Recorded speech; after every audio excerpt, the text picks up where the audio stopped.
At the passing of the breeze, the fir trees sob and moan no less distinctly than they rock. The holly whistles as it battles with itself.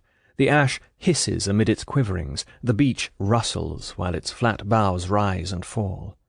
And winter, which modifies the note of such trees as shed their leaves, does not destroy its individuality.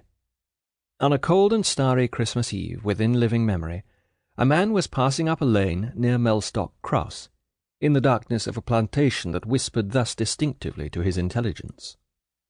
All the evidences of his nature were those afforded by the spirit of his footsteps, which succeeded each other lightly and quickly, and by the liveliness of his voice as he sang in a rural cadence, "With the rose and the lily and the daffodowndilly, the lads and the lasses a sheep-shearing go."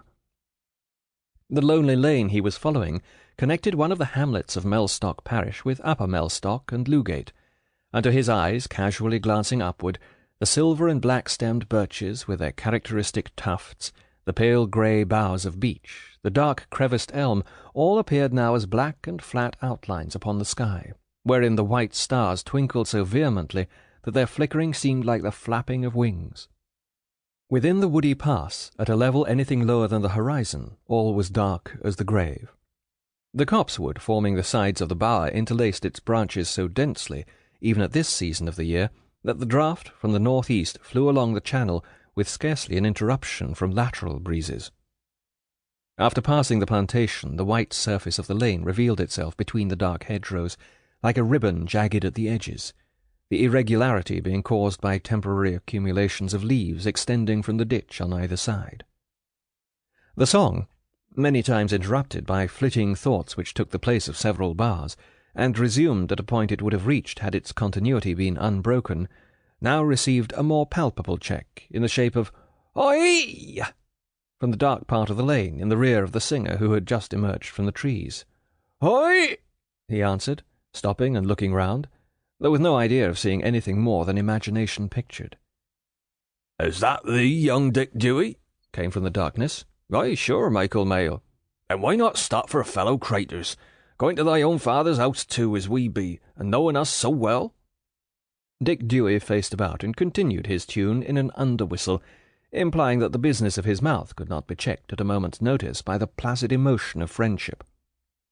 Having escaped the bower of trees, he could now be distinctly seen rising against the sky, his profile appearing on the light background like the portrait of a gentleman in black cardboard. It assumed the form of a low-crowned hat, an ordinary-shaped nose, an ordinary chin, an ordinary neck, and ordinary shoulders. What he consisted of further down was invisible from lack of sky low enough to picture him on.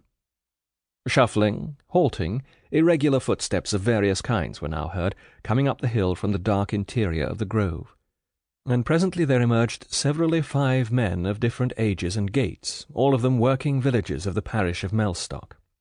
They, too, had lost their rotundity with the daylight, and advanced against the sky in flat outlines, which suggested some processional design on Greek or Etruscan pottery.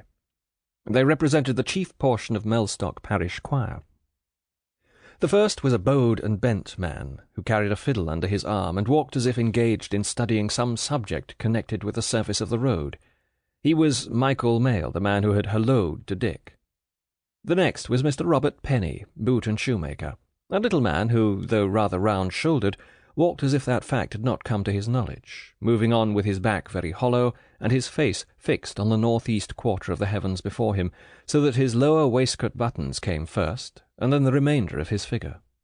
His features were invisible, yet when he occasionally looked round, 2 faint moons of light gleamed for an instant from the precincts of his eyes, denoting that he wore spectacles of a circular form. The third was Elias Spinks, who walked perpendicularly and dramatically. The fourth outline was Joseph Bowman's, who had now no distinctive appearance beyond that of a human being. Finally came a weak, lathe-like form, trotting and stumbling along with one shoulder forward and his head inclined to the left, his arms dangling nervelessly in the wind as if they were empty sleeves. This was Thomas Leaf. "Where be the boys?" said Dick to this somewhat indifferently matched assembly. The eldest of the group, Michael Mail, cleared his throat from a great depth. "We told 'em to keep back at home for a time, thinking they wouldn't be wanted yet a while, and we could choose the tunes and so on."